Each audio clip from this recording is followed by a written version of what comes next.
ውድ ወዳጆቼ በቤታችሁ ውስጥ ጂኖች የሚኖሩባቸውን ዋና ዋና ቦታዎች ታውቃላችሁ? አዎን፣ መጥፎ ጂኖች፣ የተረገሙ ጂኖችና ሸይጣንም እንኳ በእነዚህ ቦታዎች ውስጥ ሊኖሩ ይችላል። እስካሁን ካልተጠነቀቃችሁም የእነርሱ መኖር ተጽዕኖ በሽታን፣ የአእምሮ ውጥረትን፣ የቤተሰብ ጥልን፣ የገንዘብ ኪሳራን ይዞ ሊመጣ ይችላል። ነቢዩ ሙሐመድ ሰለላሁ ዐለይሂ ወሰለም በተደጋጋሚ በጥብቅ ስለ መጥፎ ጂኖች አደጋ አስጠንቅቀውናል። ኃያሉ አላህም በቅዱስ ቁርአን ላይ ጋኔንና ሰውንም ሊገዙኝ እንጂ ለሌላ አልፈጠርኳቸውም ብሏል፣ በሱራ አዛሪያት በአንቀጽ 56 ላይ።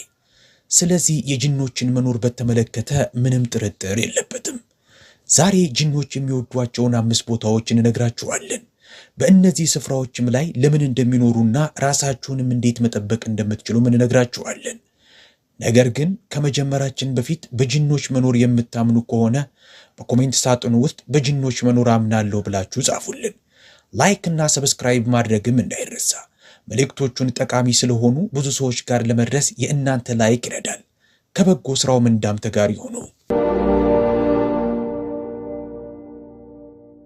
አሰላሙ አለይኩም ውድ የተከበራችሁ ተመልካቾቻችን፣ የመጀመሪያው ቦታ ጂኖች ከእሳት የተፈጠሩ ፍጥረቶች መሆናቸውን ሁላችንም እናውቃለን። ኃያሉ አላህ በሱራ አልሂጅር በአንቀጽ 27 ላይ ጂንንም ከሰው በፊት ከእሳት ነበልባል ፈጠርነው ብሏል።